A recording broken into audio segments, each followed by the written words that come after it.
Three short descriptive poems. Transformation. The egg became a caterpillar.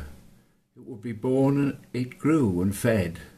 Survived green and knobbly, fed on leaves to the gardener's dismay, oh yea. Ate its weight and more before it spun a cocoon, and slept transformed into a butterfly, the most beautiful of all. The egg hatches. Tap, tap, tap. Chip, chip, tap. Wriggle, shuffle, tap. Chip, tap, snap. Push, wriggle, shove.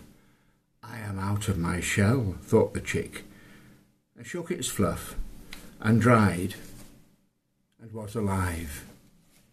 The blackberry.